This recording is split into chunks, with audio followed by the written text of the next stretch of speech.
মা হওয়ার পর অকারণে কান্না পায় বা একা লাগে? বিষণ্ণতা কাটানোর ৫টি উপায়। মা হওয়ার পর আনন্দের বদলে কি সারাক্ষণ মন খারাপ থাকে, কান্না পায় বা নিজেকে একা লাগে?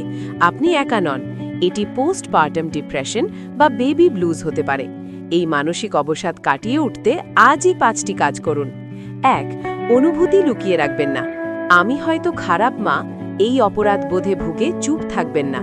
আপনার যে ক্লান্ত বা বিরক্ত লাগছে সেটা স্বামী বা কাছের বন্ধুকে নির্দ্বিধায় খুলে বলুন। ২. সুপারউম্যান সাজতে যাবেন না। একা হাতে সব সামলাতে গিয়ে নিজেকে শেষ করে দেবেন না।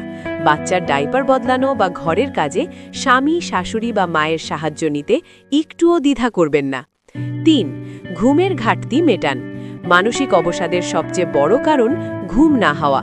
বাচ্চা ঘুমোলে ঘর গোছাবো, এই চিন্তা বাদ দিয়ে বাচ্চা ঘুমোলে আপনিও তার সাথে ঘুমিয়ে নিন বা চোখ বন্ধ করে শুয়ে থাকুন। ৪. নিজের জন্য মি টাইম। দিনে অন্তত ১৫ মিনিটের জন্য হলেও বাচ্চার দায়িত্ব অন্য কাউকে দিয়ে ফ্রেশ হয়ে গোসল করুন, ছাদে হাঁটুন বা নিজের পছন্দের কোনো কাজ করুন। এই ব্রেকটা আপনার ব্রেনের জন্য খুব জরুরি। ৫. প্রফেশনাল সাহায্য নিন। যদি এই বিষণ্ণতা, রাগ বা বাচ্চার প্রতি অনীহা ২-৩ সপ্তাহের বেশি স্থায়ী হয়, তবে একটুও লজ্জা না পেয়ে দ্রুত একজন সাইকোলজিস্ট বা ডাক্তারের পরামর্শ নিন।